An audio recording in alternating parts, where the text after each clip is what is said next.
What if I told you that there are 4 virtues that could change your life? 4 virtues that, by putting them into practice in your daily life, could turn you into a better version of yourself? 4 virtues, only 4: courage, wisdom, temperance, and justice. Life is not a fairy tale, where everyone is happy and everything goes right. Life is more like a wild bull, which must be tamed with guts and knowledge. In the 1960s, Asian cultural and religious practices, such as Buddhism, yoga, and meditation, became fashionable in the Western world. India seemed to have found what Western philosophy lacked: a way of thinking and living that could mitigate human suffering. Buddha had proclaimed that desire was the source of suffering. While Western philosophy had become bogged down in a maze of physical and metaphysical analyses about the existence or non-existence of reality, perhaps Asian knowledge had focused more on the relationship of the being with itself. Buddha had given us the 4 noble truths: the truth of suffering, the truth of the cause of suffering, the truth of the cessation of the cause of suffering, and the truth of the path that leads to the extinction of suffering. The young Alexander the Great entered the territories that we now call India and Pakistan more than 2,000 years ago, but it was 4 young Englishmen, John, Paul, George, and Ringo, who brought the idea of India and its beliefs into the contemporary culture of the West. The Beatles traveled to India in February 1968, and those few weeks there awakened a tremendous interest in the world of pop culture for that type of spirituality, culture, and transcendental meditation. Then, as good Westerners, the traditional ideas of those distant lands began to merge with our needs, and a whole cultural movement was created, the New Age. From the point of view of knowledge, the New Age movement combined a little bit of European 19th century occultism, clairvoyance, and animal magnetism with a pinch of Hinduism, Taoism, and Buddhism. It also incorporated yoga, meditation, and astrology. All this and much more was mixed together to produce a refreshing and brainless drink that we have been drinking for 60 years. But what does it all mean? Are these Eastern philosophies truly the key to a better life? Or are they simply a passing fad? I am not saying that Eastern knowledge does not have merits, which it does, including many. I am referring to the rehash of simple ideas that undermined our culture. Ideas so ethereal that they can only be compared to the seriousness of studying the anatomy of a unicorn. This is how words like guru, chakras, karma, yoga, asana, nirvana, or avatar began to creep into our jargon and our minds, which would have been unrecognizable to our grandparents. Words that lost their cultural meaning to become a puree of meaningless ideas because of the New Age. When it seemed that the world was pointing towards the questioning of the ancient religions, when it seemed that the world was going to emerge from its mental childhood, it turns out that the mixture of Eastern spirituality and the Western youth's desire for something new gave birth to the New Age. Then it was no longer cool to believe in God, not in the God of the books. Jesus Christ, Mary, Christianity, Catholicism had fallen into disuse, or at least did not meet the new generation's desire for a more spiritual and less traditional experience. The Bible and its teachings were no longer considered fashionable after the 70s. People began to believe in an energy force instead of God. Then they tell you, "No, I am not a believer, I believe in energy." But of course they were not referring to E=mc². No, of course. Einstein could have been brilliant, but he was not a guru. So people talk all the time about energies. Positive energies, negative energies, but they were not referring to the scientific definition of energy E=mc². Instead, they were using the word energy to describe a spiritual force.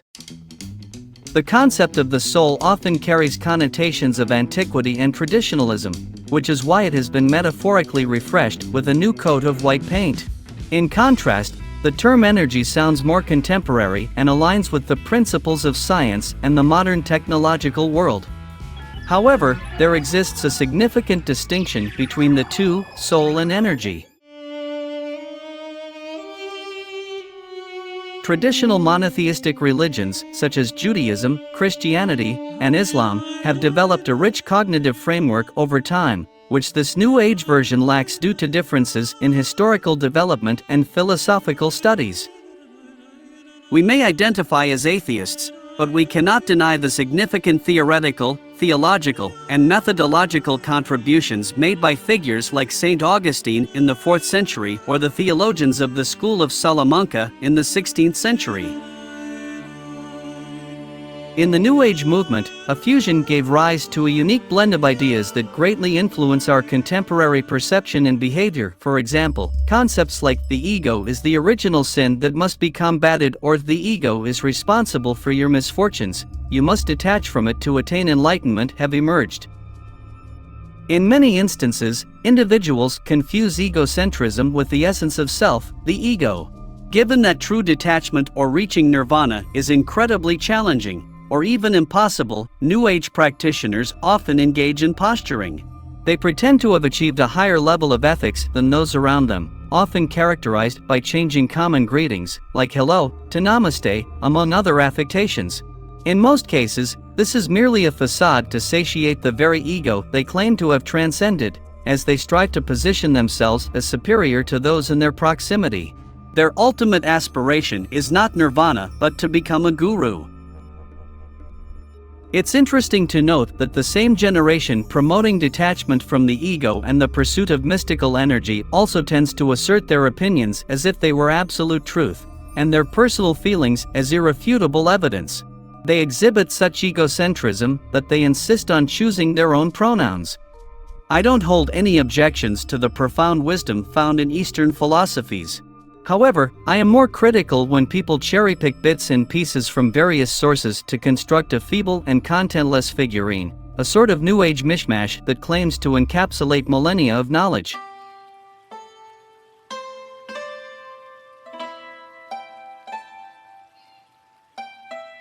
It's worth mentioning that the Beatles didn't need to look very far to discover these invaluable life lessons. Within Western culture, there already existed a philosophy of virtuous living and the pursuit of a good life. In ancient Western societies, the philosophy of the Stoics originated in Athens in the 3rd century BC and continued to thrive until the end of the 2nd century AD. We're discussing a philosophical school that flourished for over 500 years within Mediterranean cultures. When someone exhibits endurance and strength in the face of difficulties, they are often described as stoic.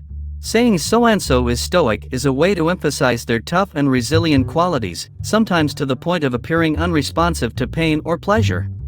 When consulting a synonym dictionary, it's not unusual to encounter words such as strong, equanimous, imperturbable, unalterable, impassive, insensitive, firm, whole, serene, and unbreakable, all of which are associated with the concept of Stoicism. But who were the Stoics? Where did they originate, and what were their principles? Do their teachings remain applicable to our lives in the 21st century? This school of thought was founded by Zeno of Citium, also known as Zeno the Stoic, approximately 300 years before Christ. Unfortunately, no writings from Zeno himself have survived, likely lost over time due to fires and looting.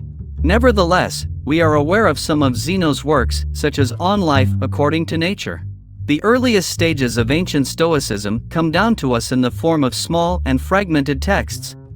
What is known is that during the expansion of Hellenic culture, trade in the Mediterranean, and the rise of the Roman Empire, the philosophical school established by Zeno gained favor within the Roman aristocracy. Gradually, they embraced the teachings and values of this school, making Stoicism the most admired philosophy among the Romans. It was during the Roman Empire that Stoicism, after several centuries of existence, finally gained intellectual relevance among the elite, and more significant texts have reached us. This era marks the golden age of Stoicism, featuring its most famous and influential figures. Among them is Seneca, born in what is now Cordoba, Hispania, who had close ties to the early emperors, including Tiberius, Caligula, Claudius, and a particularly close relationship with Nero. Seneca's life is so intriguing that it merits its own discussion, marked by fascinating political tribulations. In this period, We also encounter Epictetus, who spent most of his life in slavery but, upon gaining his freedom, achieved a level of respect in life that not even Plato enjoyed. Lastly, another prominent contributor to Stoic philosophy was the Roman Emperor Marcus Aurelius. Through his personal notes, which later became known as Meditations of Marcus Aurelius, he presents a logical, philosophical, and spiritually grounded perspective rooted in the teachings of figures like Seneca, Epictetus, Lucan, and others. But what are these Stoic teachings at their core? Epictetus explained.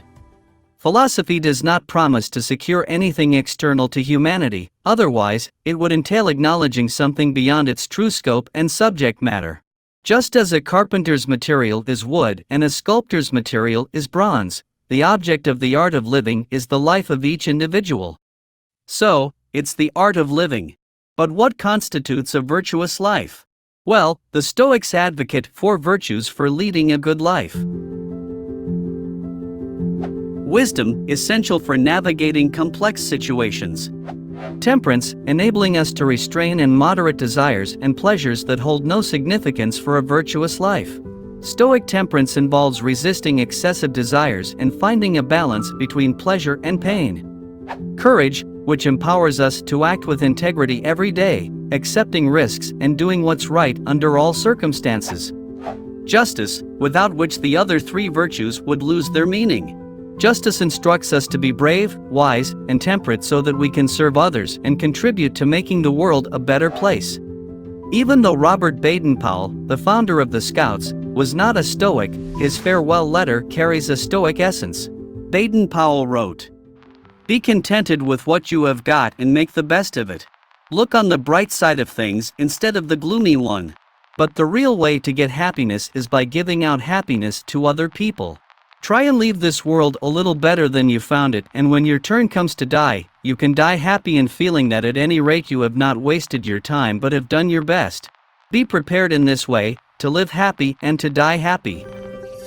For Stoics, the ultimate aim in life is moral well-being, attained through self-control and the serene acceptance of life's uncertainties.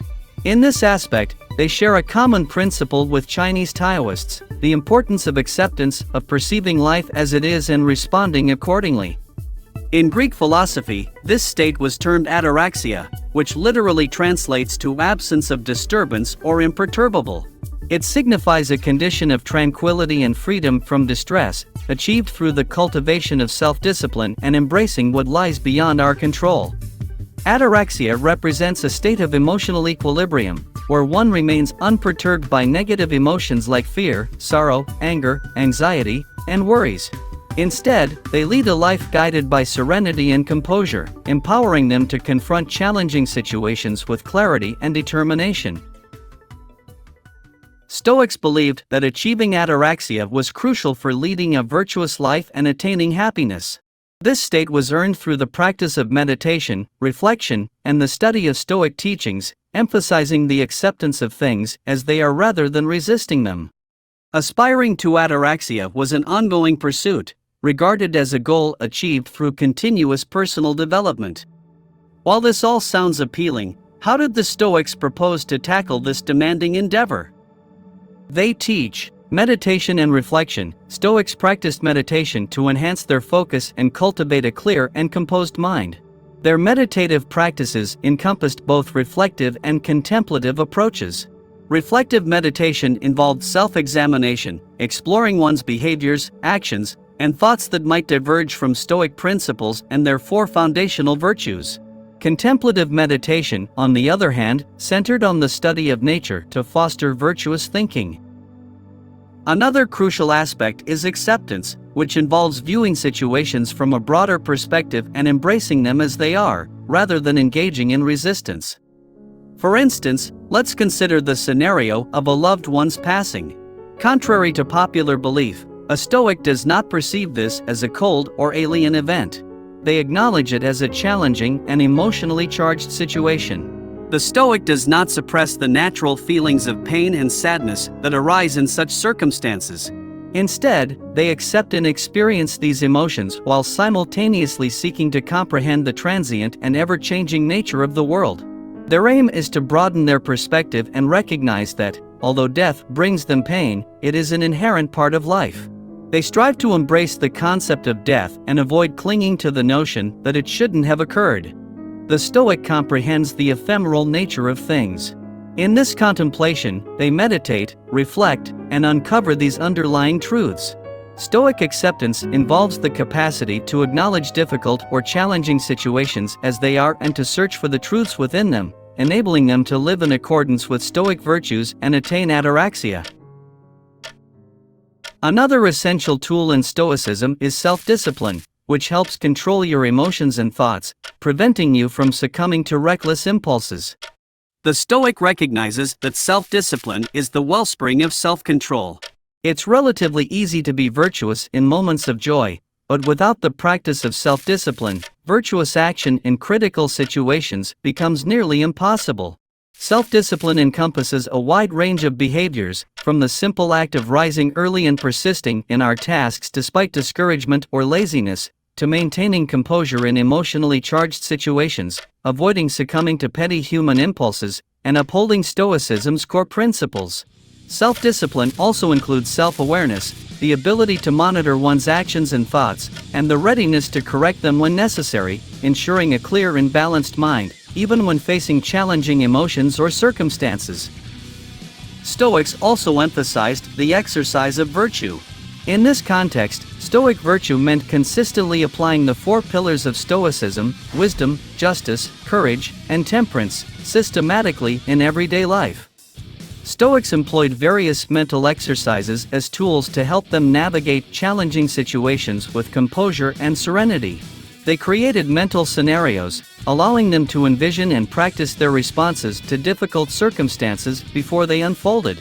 Additionally, they cultivated gratitude and thankfulness, concentrating their attention on what they possessed rather than fixating on what was lacking, focusing on what is as opposed to what should be. This underlines the significance of embracing the acceptance of death and impermanence within Stoic philosophy. This practice, known as Memento Mori, meaning remember that you will die, serves as a constant reminder of our transient and mortal nature and the impermanence of the world. It encourages us to make the most of our lives, to appreciate the present moment, and to live consciously. Death serves as an equalizer, impacting the rich and poor, men and women, the virtuous and the sinful, the good and the wicked alike. This reminder of our fleeting existence serves as a motivating force to lead a meaningful life, one that centers on the purpose and significance of its own existence. Within Stoicism, these purposes, as discussed earlier, include wisdom, justice, courage, and temperance. While not explicitly addressing the topic of Memento Mori, I came across an opinion from the American physicist and writer Neil deGrasse Tyson that encapsulates the essence of this concept as a catalyst for a fulfilling life. To provide context, he was a guest on a podcast and was asked about the subject of eternal life. People that want to live forever, in the life and death chapter here, I comment on that. Do you really want to live forever? Yeah. It's a whole thing. Because if you live forever, what motivation do you have to do anything today? For me, there's nothing more motivating than the knowledge I'm going to die. Think of the prisoner in the cell, and they're putting an X through every one, because every X is one day closer to getting out. Well, let's do that for your life. Every X you spend doing nothing, that's a day you could have done something, and you're going to die one day. Yeah. And it's there on the calendar, okay? This would so motivate me, as it does, to be as productive as I can, as helpful as I can. Try to make a better world for your privilege of having lived in it. So if knowing you're going to die brings meaning to your life, then living forever is a life of no meaning at all. That's how I think about it. So no, I don't want to live forever.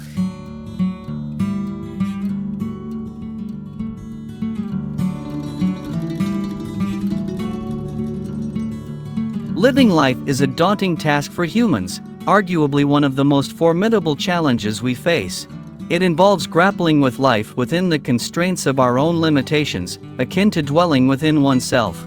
And right before us lies life, with its abundance, shortcomings, surprises, and the repetition of days. Whether you find solace in the New Age, an ancient or contemporary deity, a theoretical book, a poem, an asana borrowed from a yogi, or wisdom from a Roman Stoic emperor, if it resonates with you, embrace it and put it to use. This isn't intended as a lesson or a self-help guide. This, my friends, is, if anything, a moment of reflection. Let's move beyond the mirages to discover the deeper truths. Thank you very much for your company, and always remember, live and let live.